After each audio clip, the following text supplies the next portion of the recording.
I generally don't like to aggressively challenge people unless they're trying to use za as an abbreviation for pizza. I think that's a really stupid thing, and I'll fight anybody who tries to do that. But aside from that, the challenge this week was to use this chord in a song.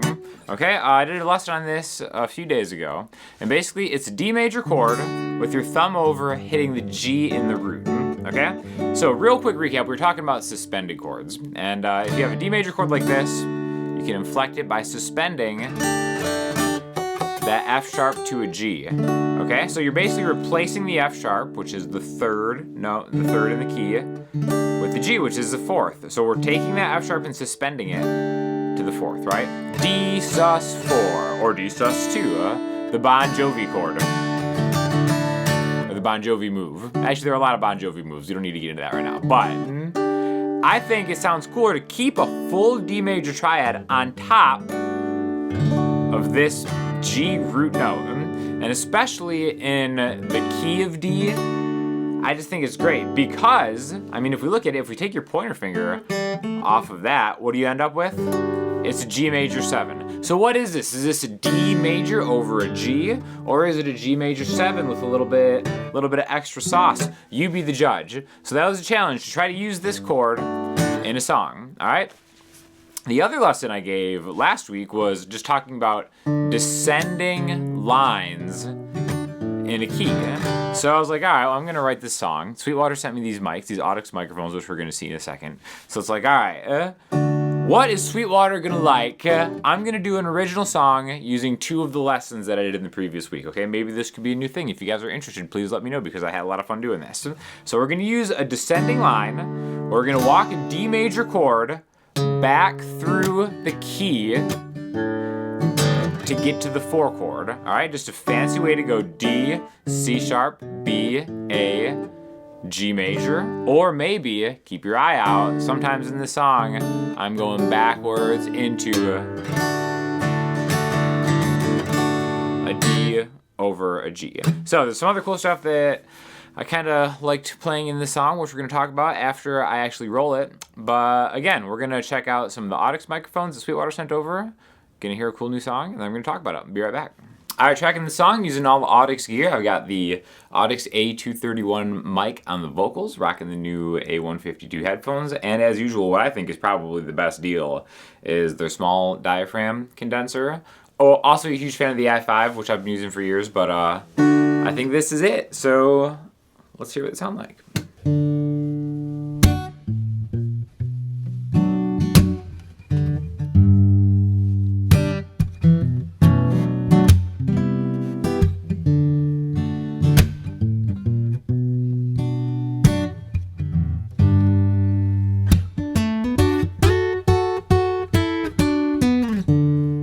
A train wreck of mass,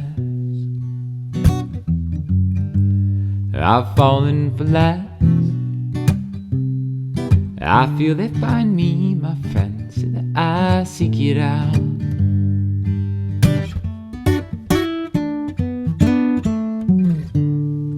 A checkup I need, I can't seem to bleed. All of it's paid for, we know you're not made for the struggle. Why don't you work? 'Cause it's something you heard from a third-hand account who knows nothing about it.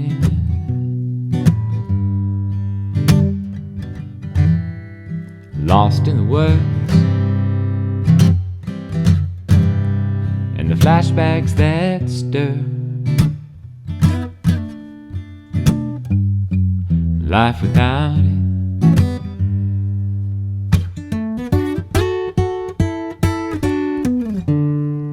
On the way up, and powdered and done. There's such a big spender, I need to remember to shake it off.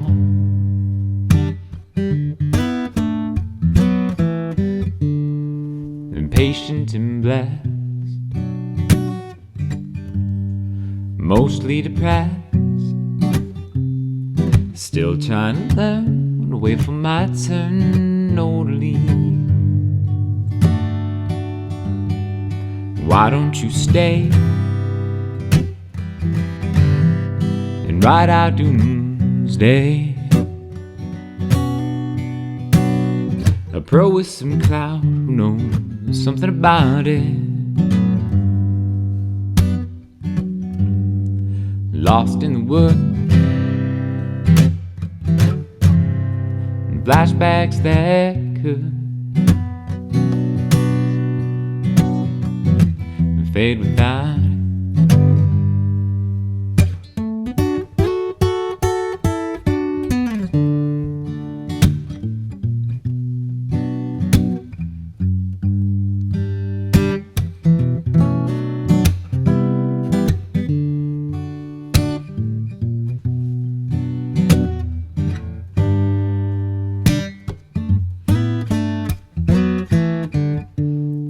A train wreck a mess,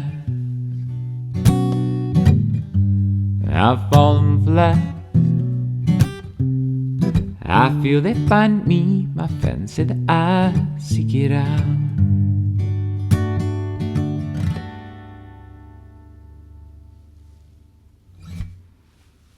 Alright, so my favorite part of this whole project was leaving a lot of room between the chords for inflections. Not necessarily just that D to G or D over G inflection, but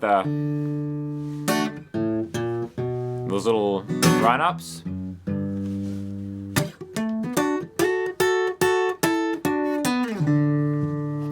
So let's talk a little bit about that. We're talking about leaving space in between chords to do something cool. I think this really translates perfectly well to acoustic guitar. You can do it with electric guitar or any instrument where you just leave space. Because effectively leaving space, I think, is a very important thing when you're doing like a solo singer-songwriter performance, all right? So what I'm doing here is I know that we're in the key of D, and I also know that in the key of D, B minor pentatonic is the relative minor. And like a lot of guitar players who are kind of born and raised on pentatonic scale stuff, like, you know, anything from like the School of Zeppelin, which is kind of how I learned how to play guitar, you really have a lot of these just ingrained licks that you want to use, right? So even though I'm playing most of the chords up here, D major, walk it to B minor, and basically right there it's just, if the chord progression is D, B minor, G, it's D, A sharp, B minor, E, F sharp, G, and then in that song it's B minor, C major 7, there's that one chord, to the 6, then to the 4, and then just a little pentatonic thing, right? So the cool thing is it kind of looks like you really know what you're doing because you're going from open chord position into pentatonic super fun happy land. That's the worst theme park ever. Pentatonic super fun happy land, kids, come on. But yeah, basically I'm just trying to get this to this spot where again I know all those kind of cool licks that I don't really have to think about. I can just jump into it. So having a lot of space after that G major chord before we get to the D chord, we can kind of run up in here and then do any of your licks. This one in particular starts off in that classic shape one, right? That's kind of the move. 7 9 7 9 up into double stops D. And then the nice thing about the key of D or any other key where the root note is an open string, those keys would be E major or minor, A major or minor, D major or minor. Once you get to the G string, it doesn't really work as well, but you can kind of run them back. Is if you backslide from a pentatonic position, you can hit that open string again, which I think really kind of sounds cool, like back open. And then kind of having that percussive 1 2 3 4 5 6 1 2 3 4 5 6 1 2 3 4. So much space. And having that percussive on, again, this is a song in 6. 1 is the bass, 3 is the percussive kind of hit. 1, 2, 3, 4, 5, or 4 is a hit. 1, 2, 3, 4, 5, 6. 1, 2, 3, 4, 5, 6. 1, 2, 3. Anything in between is fine. So having that kind of, that backbone of rhythm into it is a good way to buy yourself time to get into those cool pentatonic, super fun, happy place licks. I think kind of just inflect chords in a lot of different ways, right? So I think the key of D is a great key to do this in because we've got all our cool open chords: D major, E minor, F sharp minor, G major, A major, B minor. If you're a crazy person, C sharp half diminished, D. But that B minor pentatonic scale is right there to kind of jump back and forth between. The last thing I want to talk about is some of the other licks I was doing in between the chords that you can do closer to the open position, right? So if we have G, B minor, G,